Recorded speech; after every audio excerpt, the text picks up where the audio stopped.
ಯೋಗದೊಳಗ ಮೆದುಳು ಮತ್ತು ಅದರ ಕ್ರಿಯೆ ಅದರ ಕುರಿತು ಸಾಕಷ್ಟು ವರ್ಣನೆ ಮಾಡ್ಯಾರ ಮತ್ತು ಸಾಕಷ್ಟು ಮಾಹಿತಿ ಕೊಟ್ಟಾರ.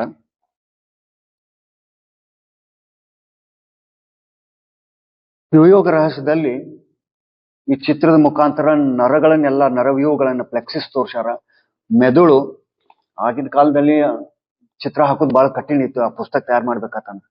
ಮೆದುಳು ಅದರ ಭಾಗಗಳು ಬಹುತೇಕ ನಾವು 3 ರೀತಿ ಮಾತ್ರ ಇಲ್ಲಿ ಕ್ಲಾಸಿಫೈ ಮಾಡ್ತೇವೆ: ಮುಮ್ಮೆದುಳು, ಮಧ್ಯ ಮೆದುಳು ಮತ್ತು ಹಿಮ್ಮೆದುಳು ಅಂತೇಳಿ. ಅದರೊಳಗೆ ಪೀನಿಯಲ್ ಗ್ರಂಥಿ ಮತ್ತು ಪಿಟ್ಯೂಟರಿ ಗ್ರಂಥಿ ಯಾವ ರೀತಿ ಇದೆ ಅನ್ನೋದನ್ನು ತೋರ್ಸ್ಯಾರ. ನೆಕ್ಸ್ಟ್, ಪೀನಿಯಲ್ ಗ್ರಂಥಿ ಮತ್ತು ಪಿಟ್ಯೂಟರಿ ಗ್ರಂಥಿಗಳು ಯಾವ ರೀತಿ ಇದೆ ಅಂತ ತೋರ್ಸ್ಯಾರ. ಪಿಟ್ಯೂಟರಿ ಮತ್ತು ಪೀನಿಯಲ್ ಒಂದಕ್ಕೊಂದು ಹೊಂದಿಕೊಂಡಿಲ್ಲ. ಮೆದುಳಿನಲ್ಲಿ 4 ವೆಂಟ್ರಿಕಲ್ಸ್, 4 ಕುಹರಗಳು. ಅದರಲ್ಲಿ 3ನೇ ಕುಹರದಲ್ಲಿ ಪೀನಿಯಲ್ ಗ್ರಂಥಿ ಅನ್ನುವಂಥದ್ದು ಇದೆ. ಬಹುತೇಕ ವಿಜ್ಞಾನಿಗಳು ಏನ್ ಮಾಡಿದ್ರು ಅಂದ್ರೆ ಅದನ್ನ ಪೀನಿಯಲ್ ಗ್ರಂಥಿಯನ್ನ 3ನೇ ಕಣ್ಣನ್ನ ವೆಸ್ಟಿಜಿಯಸ್ ಅಂತ ಕರೆದ್ರು. ಅಂದ್ರ ಮೃತಕ, ಅದು ಸತ್ತೈತಿ, ಅದರಿಂದ ಏನು ಉಪಯೋಗ ಇಲ್ಲ ಅಂತೇಳಿ ವಿಜ್ಞಾನ ಒಂದು ನಿರ್ಣಯಕ್ಕೆ ಬಂದಿತ್ತು. ಆದ್ರೆ ಶ್ರೀಗಳು ತಮ್ಮ ಪ್ರವಚನದಲ್ಲಿ ಹೇಳಿದ್ರು, ಪೀನಿಯಲ್ ಗ್ರಂಥಿ ಇದು ವೆಸ್ಟಿಜಿಯಸ್ ಅಲ್ಲ, ಮೃತಕ ಅಲ್ಲ, ಅದು ಎಂಬ್ರಿಯಾನಿಕಲ್ ಅಂದ್ರೆ ಶೈಶವಾವಸ್ಥೆಯಲ್ಲಿ ಇದೆ. ಇದೇ ಈಗ ಜನಿಸಿದ ಕೂಸಿನಂತೆ ಅದಿದೆ, ಅದನ್ನ ಅಭಿವೃದ್ಧಿ ಪಡಿಸಿಕೊಳ್ಳಿಕ್ಕೆ ಸಾಧ್ಯ ಅಂತೇಳಿ ಶ್ರೀಗಳು ತಿಳಿಸಿದ್ರು.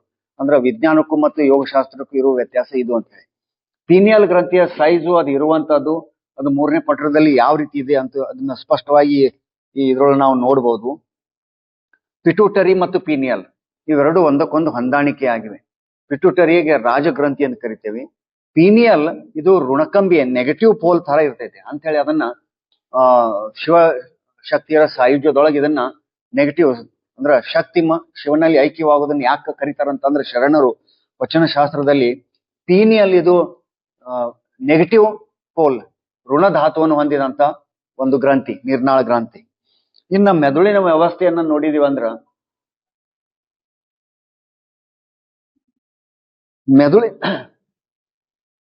ಮೆದುಳಿನ ವ್ಯವಸ್ಥೆಯಲ್ಲಿ ನಾವು ನರಮಂಡಲವನ್ನ 2 ರೀತಿ ಕ್ಲಾಸಿಫೈ ಮಾಡ್ತೇವೆ, ವರ್ಗೀಕರಣ.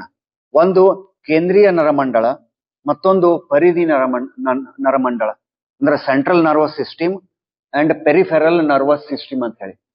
ಈ ಕೇಂದ್ರೀಯ ನರಮಂಡಲದೊಳಗೆ 2 ಬಹುಮುಖ್ಯ ಪಾರ್ಟ್ಗಳು ಬರ್ತಾವೆ, ಒಂದು ಮೆದುಳು, ಇನ್ನೊಂದು ಮೇರುದಂಡ ಅಷ್ಟೇ.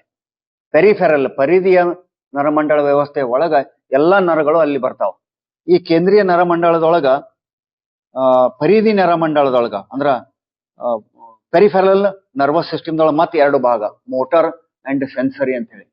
ಸೆನ್ಸರಿ ಅಂದ್ರ ಸಂವೇದನೆ ಮಾಡೋದು, ಮೋಟಾರ್ ಅಂದ್ರ ಸಂಚಲನೆ ಮಾಡೋದು. ಸಂಚಲನಾತ್ಮಕ ಮತ್ತು ಸಂವೇದನಾತ್ಮಕ ಅಂತ 2 ಭಾಗ. ಒಂದು ಬಿಸಿ ವಸ್ತುವನ್ನ ನಾವು ಮುಟ್ಟಿದೀವಿ ಅಂದ್ರ ಅದು ಬಿಸಿ ಇದೆ ಅಂತೇಳಿ ಸಿಗ್ನಲ್ ನಮ್ಮ ಬ್ರೈನಿಗೆ ಕಳಿಸೋದು, ಇದು ಸೆನ್ಸರಿ, ಸಂವೇದನ. ಸುಡ್ತೈತಿ ಕೈ, ಅದನ್ನ ಕೈ ಹಿಂದ್ ತಕ್ಕೋರಿ ಎನ್ನುವಂತ ಒಂದು ಕ್ರಿಯೆ, ಒಂದು ಸಂಚಲನ ಏನ್ ಮಾಡ್ಬೇಕು, ಇದು ಮೋಟಾರ್ ಅಂದ್ರ ಸಂಚಲನಾತ್ಮಕ ನರವ್ಯೂಹದ ವ್ಯವಸ್ಥೆ. ಈ ಇಡೀ ನರವ್ಯೂಹ ನಮ್ಮನ್ನ ಕೋಆರ್ಡಿನೇಟ್ ಆಗಿ ನಮ್ಮ ಶರೀರದ ಕ್ರಿಯೆಗಳನ್ನ ಕೋಆರ್ಡಿನೇಟ್ ಮಾಡ್ತೈತಿ. ಇದ್ರೊಳಗೆ ಮೋಟಾರ್ ನರ್ವಸ್ ಸಿಸ್ಟಮ್ದಲ್ಲಿ ಮತ್ತು 2 ಪ್ರಕಾರ. ಒಂದು ANS, ಇನ್ನೊಂದು ಸೊಮ್ಯಾಟಿಕ್ ಅಂದ್ರೆ ಆಟೋನೋಮಸ್ ನರ್ವಸ್ ಸಿಸ್ಟಮ್, ಸ್ವಯಂ ಚಾಲಿತ ಅಥವಾ ಅನೈಚ್ಛಿಕ ನರಮಂಡಲ ವ್ಯವಸ್ಥೆ, ಮತ್ತೊಂದು ಐಚ್ಛಿಕ ಸೊಮ್ಯಾಟಿಕ್. ಈ ANS ದೊಳಗೆ ಆಟೋನೋಮಸ್ ನರ್ವಸ್ ಸಿಸ್ಟಮ್, ಸ್ವಯಂ ಚಾಲಿತ ನರ್ವಸ್ ಸಿಸ್ಟಮ್ದಲ್ಲಿ ಮತ್ತೆ 2 ಪ್ರಕಾರ ವಿಭಾಗಗಳು. ಒಂದು ಸಿಂಪಥೆಟಿಕ್, ಇನ್ನೊಂದು ಪ್ಯಾರಾಸಿಂಪಥೆಟಿಕ್ ಅಂತ ಹೇಳಿ. ಪ್ಯಾರಾಸಿಂಪಥೆಟಿಕ್ ದಲ್ಲಿ ವೇಗಸ್ ಅನ್ನುವಂತ ಒಂದು ಮಹತ್ವದ ನರ ಬರ್ತೈತಿ. ಇದನ್ನ ಶ್ರೀಗಳು ಸಾಕಷ್ಟು ಹೇಳಿದ್ರು, ವಚನ ಸಾಹಿತ್ಯದಲ್ಲಿ ಬಂತು. ವೇಗಸ್ ಈ ನರವನ್ನ, ಈ ನಾಡಿಯನ್ನ ವಿಜ್ಞಾನ ಎಷ್ಟೊಂದು ಮಹತ್ವ ಕೊಟ್ಟಿದೆ ಇತ್ತೀಚೆಗೆ. ಅದು 12ನೇ ಶತಮಾನದಲ್ಲಿ ಶರಣರು ಕುರಿತು ತಿಳಿದಿದ್ರು, ಮತ್ತು ಶ್ರೀಗಳು ಶಿವಯೋಗ ರಹಸ್ಯದಲ್ಲಿ ಅದ್ರ ಕುರಿತು ಸಾಕಷ್ಟು ಬರೆದಾರ. ಎಷ್ಟು ಮಹತ್ವವನ್ನು ಕೊಟ್ರಂದ್ರ ಇದಕ್ಕ ವಿಜ್ಞಾನ ಇವತ್ತಿಗೂ ಶರೀರದಲ್ಲಿಯ ದೇವರು ಅಂತ ಹೇಳೋದಕ್ಕೆ ಗೌರವವನ್ನು ಕೊಡ್ತೀವಿ. ಅಂದ್ರೆ ಅಷ್ಟೊಂದು ಅದರ ಮಹತ್ವವನ್ನು ಗುರುತಿಸಿದ್ರು. ಇದು ವೇಗಸ್ ನರ. ಈ ವೇಗಸ್ ನರಕ್ಕೆ ಮತ್ತೆ ಬೇರೆ ಬೇರೆ ರೀತಿಯಿಂದ ಅದರ ಮಹತ್ವವನ್ನು ಹೇಳ್ತಾರೆ. ಒಂದು, ಇದು ಮೆಸೆಂಜರ್ ಅಂತ ಕರೀತಾರೆ, ಅದು ಸಂವೇದನೆಗಳನ್ನ ಕಳಿಸುವ ಒಂದು ವ್ಯವಸ್ಥೆಗೆ ಸಂಬಂಧಪಟ್ಟದ್ದು. 2ನೇದು ವಂಡ್ರಿಂಗ್ ಅಂತ ಹೇಳಿ, ವಂಡ್ರಿಂಗ್ ನರ್ವ್ ಅಂತ ಹೇಳಿ. ಮತ್ತೊಂದು, ಇದು ಹೀಲಿಂಗ್ ನರ್ವ್ ಅಂತ ಕರೀತಾರೆ, ಅಂದ್ರ ಗುಣಪಡಿಸುವ ಶಕ್ತಿ ಇರುವಂತ ಒಂದು ನರ್ವ್. ಇದಕ್ಕೆ ಬೇರೆ ಬೇರೆ ರೀತಿಯಿಂದ ಈ ವೇಗಸ್ ನರಕ್ಕೆ ಅದರ ಮಹತ್ವವನ್ನು ಕುರಿತು ವಿಜ್ಞಾನ ಹೇಳಿದೆ. ಅದರಲ್ಲಿ ಒಂದು ಬಹಳ ಮಹತ್ವದ ಕಣ್ಣಿನ ಮೇಲೆ ಸಂಯಮ ಮಾಡ್ಲಿಕ್ಕೆ ಈ ವೇಗಸ್ ನರ ಅನ್ನೋದು ಬಹಳ ಮಹತ್ವದ್ದು. ಅಂದ್ರ ಪೀನಿಯಲ್ ಗ್ರಂಥಿ ಕಣ್ಣಿನ ಮೇಲೆ ನಿಯಂತ್ರಣ ಮತ್ತು ನಾವು ತ್ರಾಟಕ ಏನ್ ಮಾಡ್ತೇವೆ ಶಿವಯೋಗದಲ್ಲಿ, ಇದಕ್ ಬಹಳ ಮಹತ್ವವಾದಂತಹದ್ದು ಈ ವೇಗಸ್ ನರ. ಈ ವೇಗಸ್ ನರವನ್ನ ಯೋಗ ಶಾಸ್ತ್ರದಲ್ಲಿ ಚಂದ್ರನಾಡಿ ಅಂತ ಹೇಳಿ ಕರೆದ್ರು. ಅಲ್ಲಮ ಪ್ರಭುದೇವರ ವಚನದಲ್ಲಿ ಒಂದ್ ಕಡೆ ಬಂತು, ಚಂದ್ರನ ಹಾವು ಕಚ್ಚಲಿ, ಕಂದನ ಕಣ್ಣು ಮುಚ್ಚಲಿ ಅಂತ ಹೇಳಿ. ಇಲ್ಲಿ ಚಂದ್ರ ಅಂದ್ರೆ ಈ ವೇಗಸ್ ನಾಡಿ, ಕುಂಡಲಿನಿ ಶಕ್ತಿ ಯಾವಾಗ ಅದು ಆರೋಹಣ ಮಾಡ್ತಾ ಬಂದು ಈ ನರಕ್ಕ ಸಂಪರ್ಕ ಮಾಡ್ತದ ಅಥವಾ ಸ್ಪರ್ಶ ಮಾಡ್ತದ ಅಥವಾ ಆಡು ಭಾಷೆಯಲ್ಲಿ ಕಚ್ಚತದ, ಅವಾಗ ಕಂದನ ಕಣ್ಣು ಮುಚ್ಚಲಿ ಅಂದ್ರೆ ನಮ್ದು ಎಲ್ಲಾ ಕ್ರಿಯೆಗಳು ಸ್ತಬ್ಧವಾಗಿ ಹೋಗ್ತಾವ. ಅವಾಗ ನಾವು ಸಮಾಧಿ ಅನ್ನುವಂತ ಒಂದು ಹಂತಕ್ಕ ಹೋಗ್ತೇವೆ ಅನ್ನುವಂತ ಅದನ್ನ ನಾವು ವಚನ ಸಾಹಿತ್ಯದಲ್ಲಿ ನೋಡಿದ್ವಿ. ಈ ವೇಗಸ್ ನರ ಇದು ಜಾಗೃತಿ ಮಾಡ್ಕೊಳ್ಳಿಕ್ಕೆ ಶಿವಯೋಗ ಅನ್ನೋದು ಬಹಳ ಸರಳ. ಮೂರನೇ ಕಣ್ಣಿನ ಜಾಗೃತಿ ಮಾಡ್ಕೊಳ್ಳೋದಂತೂ ಆಯ್ತು, ಅದ ಅಲ್ಲದೆ ಈ ಲಾಭವನ್ನ ನಮ್ಗೆ ಗಳಿಸ್ಲಿಕ್ಕೆ ವೇಗಸ್ ನದಿಯನ್ನ ನಾಡಿಯನ್ನ ಯಾವ ರೀತಿ ನಾವು ಜಾಗೃತಿ ಮಾಡ್ಕೋಬಹುದಂದ್ರ ಮಿತಾಹಾರದಿಂದ ಮಾಡ್ಕೋಬಹುದು. ಸಸ್ಯಾಹಾರ ಮಿತಾಹಾರ, ಅವರು ಉಪವಾಸ ಅಂತಾರ, ನಾವು ಉಪವಾಸ ಮಾಡ್ಲಿಕ್ಕೆ ಬರಂಗಿಲ್ಲ. ಯಾಕಂದ್ರೆ ನಾವು ಕಾಯಕ ಜೀವಿಗಳು, ಶಿವಯೋಗ ಸಾಧಕರ ಎಲ್ಲರೂ ಕಾಯಕ ಜೀವಿಗಳು.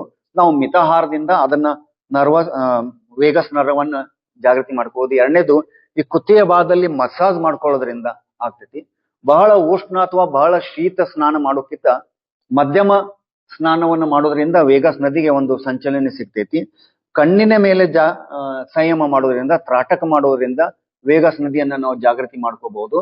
ಪ್ರಾಣಾಯಾಮದಿಂದ ಮಾಡ್ಕೋಬಹುದು. ಇವೆಲ್ಲ ವಿಧಾನಗಳಿಂದ ವೇಗಸ್ ನರವನ್ನ ನಾವು ಜಾಗೃತಿ ಮಾಡ್ಕೊಂಡಿವಂದ್ರ ಮೂರನೇ ಕಣ್ಣಿನ ಜಾಗೃತಿಗೆ ಇದು ಒಂದು ಹಂತ, ಇದೊಂದು ಅವಸ್ಥೆ.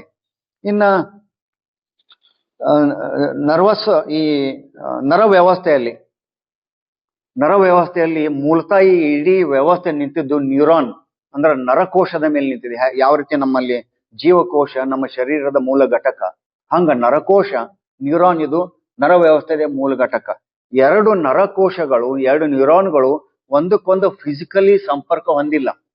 ಅವುಗಳ ನಡುವೆ, ಆ ಗ್ಯಾಪ್ಗಳ ನಡುವೆ ನ್ಯೂರೋ ಟ್ರಾನ್ಸ್ಮಿಟರ್ಸ್ ಅಂತ ಹೇಳಿ ಕೆಲವು ಸಂದೇಶ ವಾಹಕಗಳು ಅದಾವ.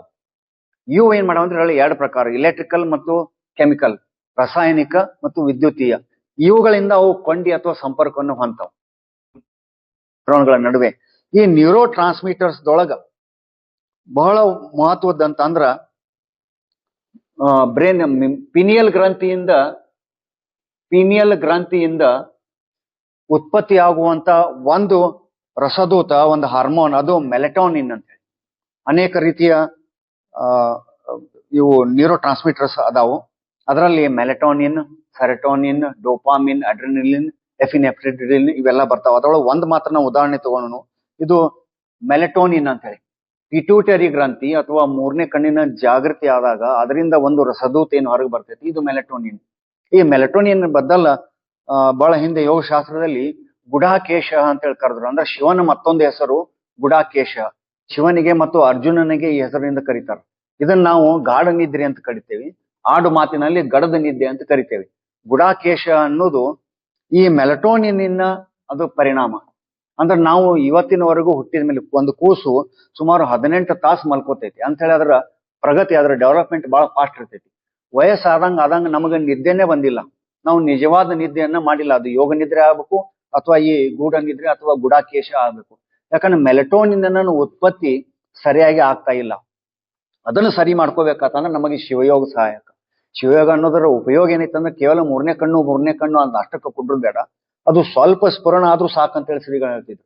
ಅದು ಅಲ್ಲದೆ ನಮ್ಮ ಶರೀರಕ್ಕೆ ಸಂಬಂಧಪಟ್ಟಂತೆ, ನಮ್ಮ ಸ್ವಾಸ್ಥ್ಯಕ್ಕೆ ಸಂಬಂಧಪಟ್ಟಂತೆ ಅನೇಕ ಉಪಯುಕ್ತತೆ ಅದರಲ್ಲಿ ಕಂಡು ಬಂದೈತೆ. ಮೆಲಟೋನಿನ್ ಅನ್ನೋದು ಈ ಪಿನಿಯಲ್ ಗ್ರಂಥಿಯ ಉತ್ಪತ್ತಿ ರಸದೂತ ಏನಿದೆ, ಇದರಿಂದ ನಮ್ಮ ಶರೀರಕ್ಕೆ ಅಭಿವೃದ್ಧಿಗೆ, ಅದು ಯಾವಾಗ್ಲೂ ಸೌಂಡ್ ಸ್ಲೀಪ್ ದೊಳಗೆ ಮಾತ್ರ ಹಾರ್ಮೋನ್ಗಳು ರಿಲೀಸ್ ಆಗ್ತಾವ, ಹಾರ್ಮೋನ್ಗಳು ಬಿಡುಗಡೆ ಆಗ್ತಾವ. ಅಂದ್ರ ಇದರ ಮಹತ್ವ ಎಷ್ಟೈತೆ ಅನ್ನೋದು ಇದಕ್ಕೂ ಮತ್ತು ನಮ್ಮ ಶಿವಯೋಗ ಸಾಧನೆಗೂ ಬಹಳ ನೇರವಾದ ಸಂಬಂಧ. ಇದಲ್ಲದೆ ಮತ್ತೆ ಬೇರೆ ಬೇರೆ ಸೆರೋಟೋನಿನ್, ಡೋಪಾಮಿನ್ ಅದಾವ, ಬೇರೆ ಬೇರೆ ಕ್ರಿಯೆಗಳನ್ನ ಎಸಗ್ತಾವ. ಒಂದು ಗಾಢ ನಿದ್ರೆ, ಒಂದು ಅನ್ಡಿಸ್ಟರ್ಬ್ಡ್ ಸ್ಲೀಪ್, ಒಂದು ಹಸುವಿನ ಮೇಲೆ, ಇವೆಲ್ಲ ಬೇರೆ ಬೇರೆ ಶರೀರದ ಅಂಗಗಳ ಮೇಲೆ ಕ್ರಿಯೆಯನ್ನು ಎಸಗ್ತಾವ. ನಮ್ಮ ಶ್ವಾಸೋಚ್ಛ್ವಾಸದ ಮೇಲೆ, ಕಣ್ಣಿನ ಮೇಲೆ, ಪಚನ ಕ್ರಿಯೆ ಮೇಲೆ. ಇನ್ನ ಮತ್ತೊಂದು ಈ ಬ್ರೈನಿಗೆ ಸಂಬಂಧಪಟ್ಟಂತೆ ಅಥವಾ ನರ ವ್ಯವಸ್ಥೆಗೆ ಸಂಬಂಧಪಟ್ಟಿದ ಅಂದ್ರ ವೇವ್ಗಳು, ಕೆಲವು ತರಂಗಗಳನ್ನ ಬ್ರೈನ್ ಉತ್ಪತ್ತಿ ಮಾಡ್ತೈತಿ. ಅವುಗಳು 5 ಪ್ರಕಾರವಾಗಿ ಗುರುತಿಸ್ಯಾರ: ಡೆಲ್ಟಾ, ಥೀಟಾ, ಅಲ್ಫಾ, ಬೀಟಾ ಮತ್ತು ಗಾಮಾ ಅಂತ ಹೇಳಿ. ಇವು 5 ಪ್ರಕಾರದ ಮೆದುಳಿನಿಂದ ಉತ್ಪತ್ತಿಯಾಗಲ್ಪಡುವ ತರಂಗಗಳು. ಅವುಗಳ ಬೇರೆ ಬೇರೆ ಫ್ರೀಕ್ವೆನ್ಸಿ ಇದೆ. ಉದಾಹರಣೆಗೆ ಡೆಲ್ಟಾ ಅನ್ನೋದಕ್ಕ 0 to 4 ಹರ್ಜ್ ಇದು ಅದರ ಕಂಪನಾಂಶ ಅಥವಾ ತರಂಗಾಂತರ ಫ್ರೀಕ್ವೆನ್ಸಿ. ಈ ಡೆಲ್ಟಾ ಅನ್ನೋದ್ರೊಳಗ ಡೀಪ್ ಅಂದ್ರೆ ನಮ್ಮಲ್ಲಿ ಏನು ಅವಸ್ಥೆಗಳನ್ನ ನೋಡಿದೀವಿ, ಜಾಗೃತಿ, ಸ್ವಪ್ನ, ಸುಷುಪ್ತಿ, ಇದಲ್ಲದೆ ತುರಿಯ ಮತ್ತು ಸಮಾಧಿ ಅಂತ ಹೇಳಿದಾವ. ಈ ಕೊನೆದೇನಿದೆ ಗ್ಯಾಮಾ ಅನ್ನೋದು 40 ರಿಂದ 100 ಹರ್ಜ್. ಇದು ಸಮಾಧಿಗೆ ಸಮೀಪ ಇರುವಂತ ಒಂದು ತರಂಗ. ಅದರ ವಿಜ್ಞಾನ ಅದನ್ನ ಇನ್ನೂ ಸಮಾಧಿಯನ್ನು ಶಬ್ದ ಬಳಸಿಲ್ಲ. ಅದರ ಹಿಂದೆ ಯೋಗಿಗಳು ಏನ್ ಮಾಡಿದಂದ್ರೆ ಶಿವಯೋಗಿಗಳಾಗ್ಲಿ ಇದಾಗ್ಲಿ ತುರ್ಯಾವಸ್ಥೆಗೆ ಬಹಳಷ್ಟು ಇದನ್ನ ಮಾಡಿಕೊಟ್ರು, ಅದನ್ನ ವರ್ಣನೆ ಮಾಡಿದ್ರು. ಅದರಲ್ಲಿಯೂ ಅಲ್ಲಮ ಪ್ರಭುದೇವರ ವಚನದಲ್ಲಿ ಇದನ್ನು ಪದೇ ಪದೇ ಶ್ರೀಗಳು ಹೇಳ್ತಾ ಇದ್ರು.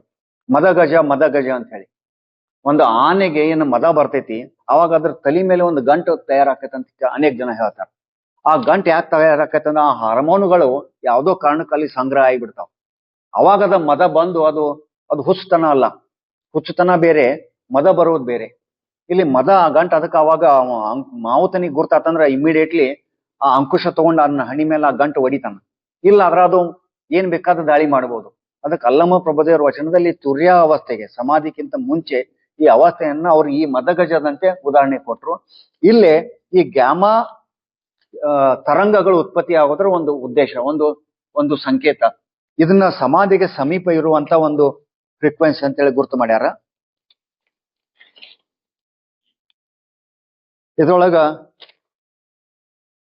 ಬೀಟಾ ಕಡೆ ನಾವು ಹೆಚ್ಚು ಸಾಧನೆ ಮಾಡಬೇಕು. ಅಂದ್ರೆ ಡೆಲ್ಟಾದಿಂದ ಗಾಮಾ ಕಡೆಗೆ ನಾವು ನಮ್ಮ ಸಾಧನೆಯನ್ನು ತೆಗೆದುಕೊಂಡು ಹೋಗ್ಬೇಕು. ಇಷ್ಟು ಇವತ್ತಿನ ಶಿವಯೋಗದಲ್ಲಿ ಶಿವೋದಯಕ್ಕೆ ಸಂಬಂಧಪಟ್ಟಂತ ನರಮಂಡಲದ ವ್ಯವಸ್ಥೆ. ಇದರೊಂದಿಗೆ ನನ್ನ 4 ಮಾತುಗಳೇ ಮಂಗಳ ಮಾಡಿ ತಮ್ಮೆಲ್ಲರಿಗೂ